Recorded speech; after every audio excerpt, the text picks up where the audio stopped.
Opa, tudo bem? Eu sou o Luiz Camargo e seja muito bem-vindo. Estão me pedindo todos os dias para falar aí sobre o João de Deus, as denúncias de abuso sexual e agora da sua prisão preventiva que aconteceu nesse domingo. Mas para falar sobre isso, é imprescindível que eu dê aí a minha opinião pessoal sobre os fenômenos mediúnicos e aborde alguns temas ligados à teologia, até para que a gente possa sair da superficialidade desse caso. Então já adianto que o vídeo de hoje será daqueles longos, e eu estou aí com uma baita disposição para falar. Mas antes, deixa seu like, confere se o YouTube não tirou a sua inscrição do canal e ativa o bendito sininho para as notificações. E eu quero também agradecer e mandar um abraço para o Diego Rox, que no seu último vídeo indicou aqui o canal. Irmão, obrigado pela sua indicação. Seu canal é fenomenal e não é por menos que você conquistou 1 milhão de inscritos em tão pouco tempo. Conte comigo e estamos juntos. Bom, agora vamos voltar ao João de Deus. Primeiro de tudo, é que qualquer crime aí que envolva abuso ou violência sexual precisa ser apurado com muita cautela, pois temos centenas de exemplos de pessoas acusadas injustamente, onde se forja toda uma história com o intuito de vilipendiar sua imagem. Hoje qualquer mulher pode ir em uma delegacia da mulher e acusar seu namorado ou marido por abuso sexual e o mesmo é autuado antes de qualquer investigação prévia. Mas acredito que este não seja o caso do João de Deus. São centenas de denúncias de mulheres e adolescentes que foram abusadas. Inclusive a própria filha do médium. A possibilidade de que seja uma grande armação é muito remota. Eu, particularmente, não tenho dúvidas de que esse cara é um canalha e deve pagar pelos seus crimes. O que me chamou a atenção foram os absurdos que eu vi em torno aí dessa história. O primeiro absurdo é que, diferente daquele médico Abdel Masih, as vítimas do João de Deus não estavam dopadas ou dormindo, elas consentiram todos os atos libidinosos e algumas até voltaram lá depois. E isso é verdade, não podemos negar, mas veja bem, quem procurava se consultar com um médium estava em uma situação de fragilidade física e emocional. Muitas vezes eram pessoas desenganadas pela medicina convencional. E ali, naquele momento da consulta, João de Deus exercia um papel de autoridade espiritual. As pessoas depositavam todas as suas esperanças nele. Tudo isso fazia com que essas mulheres se submetessem a qualquer tipo de situação, por mais constrangedora que fosse. A debilidade, junto com a esperança de uma possível cura milagrosa, as deixavam sem reação diante do médium.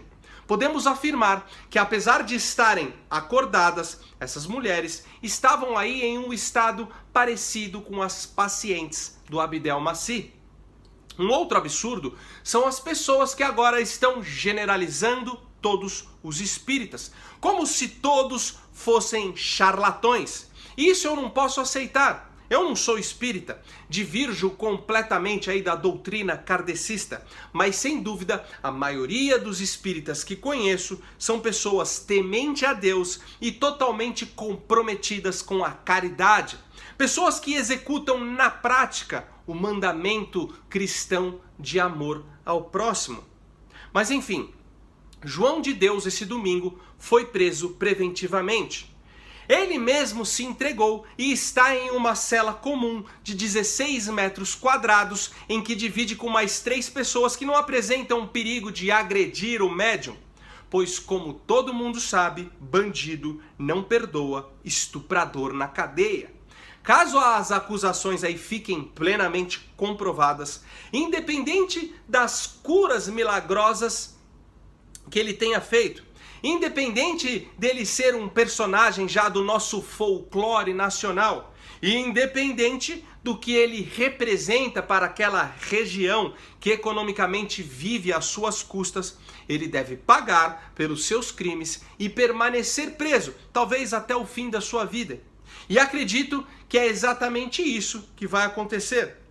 Alguns psiquiatras afirmam aí que os maníacos sexuais, assim como os pedófilos, possuem uma doença, uma espécie de distúrbio psíquico que faz com que cometam os abusos sexuais. Lembra aí da reportagem da Globo que dizia que a pedofilia era uma doença? Pois então, para ser sincero, eu até concordo. Vejo dessa forma também. Não precisa ser um psiquiatra graduado em Harvard para chegar nessa conclusão. Um cidadão que usa sua posição de autoridade para abusar de mulheres em situações aí de vulnerabilidade, ou o cidadão que sente tesão em uma criança, obviamente tem um grande desajuste mental. A questão aí é que isso não importa. O estuprador é um doente que se excita com a dominação violenta e não consentida das suas vítimas. O psicopata é um doente que é incapaz de sentir compaixão, de sentir dó ou mesmo empatia por outra pessoa e que, dependendo aí do grau de psicopatia, leva o doente a se excitar com o sofrimento das suas vítimas. Só que isso não quer dizer que esses doentes não conheçam o limiar entre o certo e o errado. Quando colocam aí as suas fantasias em prática, eles têm plena consciência do que fazem. Tanto que fazem às escondidas. João de Deus levava suas vítimas para uma sala escura e isolada. Mandava elas fecharem os olhos e virarem de costas. Ele tinha vergonha de encará-las face a face. Ele sabia que o que estava fazendo era deplorável. Por isso, se analisarmos pela ótica do crime, essas pessoas devem ser retiradas do convívio social para que sejam punidas e paguem pelos seus crimes. Se analisarmos pela ótica da doença, devem ser retiradas do convívio social para que não façam novas vítimas.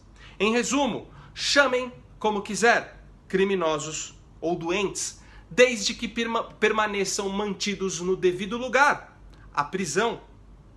Mas não é tão simples assim, pois não estamos falando aqui de um maníaco qualquer que pegava suas vítimas na rua. Não estamos falando de um professor de educação física que abusava das crianças no vestiário, ou de um médico que dopava suas pacientes para se aproveitar delas. Estamos falando de um médium que supostamente tinha contato com o sobrenatural e que por isso operava curas milagrosas, o que lhe concedeu fama mundial. Celebridades internacionais como Oprah Winfrey e o Bill Clinton foram até a Badiânia, no interior de Goiás, para se consultar com João de Deus. E isso inevitavelmente deixa algumas perguntas no ar. Ele era um charlatão? Ou incorporava de fato entidades espirituais que operavam milagres? Quando ele abusava das mulheres, ele estava incorporado ou estava agindo por ele mesmo? Eu confesso que eu não consigo responder esses questionamentos. Mas aí você pode me perguntar, Luiz, se o João de Deus era um charlatão, como as curas milagrosas aconteciam? E essa eu posso responder. Nossa mente aí tem um poder que desconhecemos. Existem estudos que apontam aí que podemos atrair qualquer coisa para as nossas vidas através de um pensamento insistente e perseverante na direção do que desejamos. Nessa dinâmica, você pode acreditar em uma cura para determinada enfermidade aí de uma forma tão intensa que ela será alcançada. Quantas pessoas não se curaram tomando placebo, acreditando que era um remédio? Da mesma forma, eu creio que inúmeras pessoas foram no João de Deus, crendo de forma tão enfática que seriam curadas pelas mãos do médium, que acabaram alcançando o que desejavam. Assim como inúmeras pessoas são curadas na Igreja Universal ou lá naquele apóstolo Valdomiro, Curas milagrosas existem em qualquer religião e elas tanto podem apontar para Deus e o sobrenatural, como podem apontar para nós mesmos. Agora, como eu disse aí no início do vídeo, eu não posso, deixar de falar o que eu penso sobre esses fenômenos mediúnicos. Mas antes, saiba que eu tenho muito respeito pelos meus irmãos espíritas e sei que são muitos os que me seguem. Mas eu quero agora emitir a minha opinião pessoal e talvez ela não seja muito agradável aos seus ouvidos. Mas se você não estiver disposto a ouvir o contraditório ou ideias que confrontem aquilo que você acredita, de fato, esse canal não é para você. Bom, meus pais eram espíritas. Minha mãe incorporava, inclusive ela também recebia um suposto médico que fazia curas. Eu nasci nesse ambiente. Um dos primeiros livros que li aos 8 anos de idade foi João Capelo Gaivota, do Richard Bach, um clássico aí da literatura espírita. Depois faço um vídeo explicando detalhadamente por que saí do espiritismo. Mas o fato é que hoje eu e minha família respeitamos o espiritismo, mas não praticamos mais. Assim como passamos a divergir da doutrina kardecista por diversas razões. Hoje, eu creio que os fenômenos mediúnicos, em alguns casos, são sim verdadeiros. Afinal, minha mãe não era uma charlatã. Em outros casos, são falsos. Bom, para mim, os seres humanos, quando morrem, interrompem por completo o contato com os vivos. Eu concordo plenamente com Salomão, o escritor do livro de Eclesiastes, quando diz que aqueles que se foram não têm mais parte com nada que acontece debaixo do sol. Assim como também diz que na morte o corpo volta ao pó da terra como era e o espírito volta para Deus que o deu. A verdade é que em nenhum momento a Bíblia fala em vida após a morte fora do contexto da ressurreição ou da condenação eterna. Os católicos incluem aí nessa dinâmica o purgatório, mas isso é um dogma da Igreja Romana, que apesar de fazer certo sentido, não tem respaldo nas Escrituras, que é onde eu baseio o meu conjunto de crenças. No livro de Hebreus, no Novo Testamento, diz que o homem está destinado a morrer uma só vez e depois disso enfrentar o juízo. E a ressurreição implica em ganhar um corpo novo, um corpo glorificado e incorruptível. O apóstolo Paulo diz que é necessário que isto que é corruptível, o corpo atual, se revista de incorruptibilidade, corpo glorificado. No livro de Gênesis, diz o seguinte aí acerca da criação do homem. Então, o Senhor Deus formou o homem do pó da terra e soprou em suas narinas o fôlego de vida, e o homem se tornou uma alma vivente. Ou seja, a antropologia bíblica apresenta o ser humano como uma unidade indivisível de corpo mais espírito, que atende pelo nome de alma vivente. A alma não é um terceiro elemento, a alma é o nome da junção do corpo, que é o pó da terra, mais espírito, que é o sopro divino, que misturados geram uma alma, geram uma persona como eu e você. Nas Escrituras não há existência humana desassociada desse contexto. Um corpo sem um espírito é um defunto, já um ser humano sem um corpo é um fantasma. E fantasmas só existem no cinema. Biblicamente, após a morte, o espírito ou o sopro divino volta para Deus, pois é parte do próprio Deus, e o corpo se desfaz e volta ao pó. E, consequentemente, a alma, que é a nossa persona, que é quem nós somos, fica em sono profundo, ou quem sabe em alguma outra dimensão específica, mas fica aguardando o momento da ressurreição ou da condenação. Sempre que informavam a Jesus que alguém morreu, ele rebatia falando que a pessoa estava dormindo. Podemos entender que quem está dormindo, em algum momento será acordado. Mas enquanto estamos em sono profundo, não interagimos com os que estão acordados. Só que o ponto é que existem seres não humanos que são puramente espirituais. Existem anjos, existem os demônios, e creio até que possa ter outras formas de vidas espirituais que desconhecemos e que não são relatadas nas Escrituras. Bom, isso tudo me leva a acreditar, e veja bem, é a minha opinião, eu posso estar errado, mas que nos casos de mediunidade genuína, o médium pode incorporar seres espirituais que nunca foram humanos. Seres que estão em condição de desgraça, que se encontram aí afastados de Deus. Em outras palavras, demônios ou anjos caídos. Esses seres podem tranquilamente se passar pelo seu parente que morreu, saber de coisas que só você sabe. Podem se passar por algum médico que existiu em outros tempos. Tanto que a Bíblia diz que Satanás pode se transfigurar em anjo de luz para nos enganar. Acredito que esses demônios necessariamente não precisam só fazer o mal e falar grosso. Eles se afeiçoam aos humanos. Eles podem dar bons conselhos, te incentivar a rezar, a fazer obras de caridade. Eles falam que você precisa evoluir, ser mais paciente, buscar mais a Deus, entre outras platitudes. E eles podem também te curar de uma determinada enfermidade. Afinal, são seres dotados aí de certo poder. Aí você pode dizer, ok, mas o que eles ganham fazendo supostamente o bem? Ganham a sua devoção, seu prestígio, sua adoração, ou seja, tudo que uma criatura em desgraça necessita. E esse tipo de relacionamento com esses espíritos nunca fizeram parte dos planos de Deus. No Velho Testamento, em Levíticos 19:31, Deus instrui os hebreus para que não procurassem os médiuns e nem recorressem a quem consultasse os espíritos, pois isso os contaminaria. Na Bíblia Sagrada não tem ninguém que conversa com um ser humano desencarnado.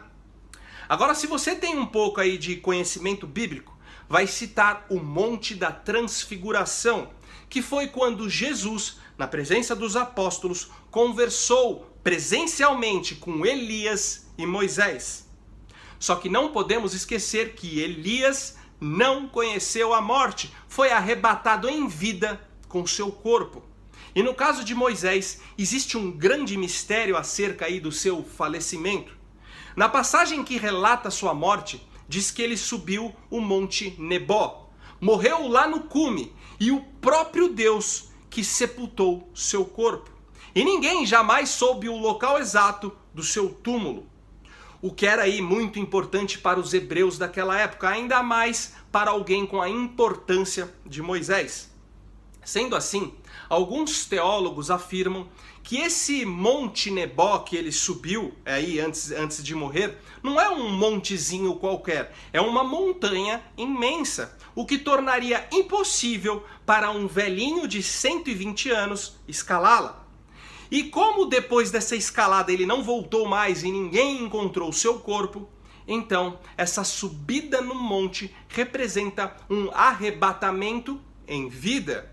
Enfim, isso é só uma das inúmeras teorias. O fato é que Moisés foi o único profeta que viu Deus face a face. E teve algo de muito especial na sua morte que possibilitou sua aparição ao lado de Elias no Monte da Transfiguração. Bom, essa é a minha crença, e é totalmente baseada na Bíblia. Você pode não concordar e continuar acreditando que os espíritos dos mortos falam com você lá no centro espírita. Mas pensa comigo, seres humanos que em vida foram escritores geniais, quando incorporam em algum médium, perdem a capacidade de produzir textos. Oradores excepcionais cometem erros gramaticais básicos e pintores renomados passam a fazer telas abstratas sem o menor valor artístico.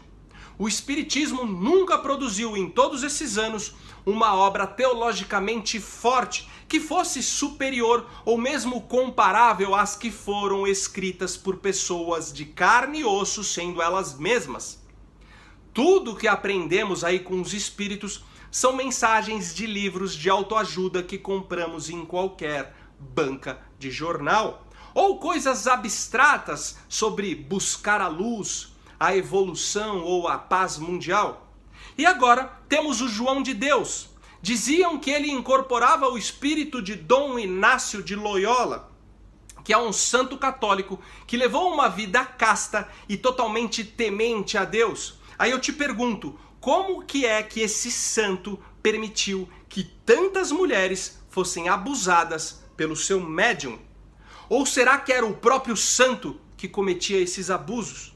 Por favor, você que é espírita, não encare esse vídeo como uma provocação ou como um desrespeito. São apenas reflexões de alguém que nasceu em um berço espírita e hoje vê tudo através de uma perspectiva diferente.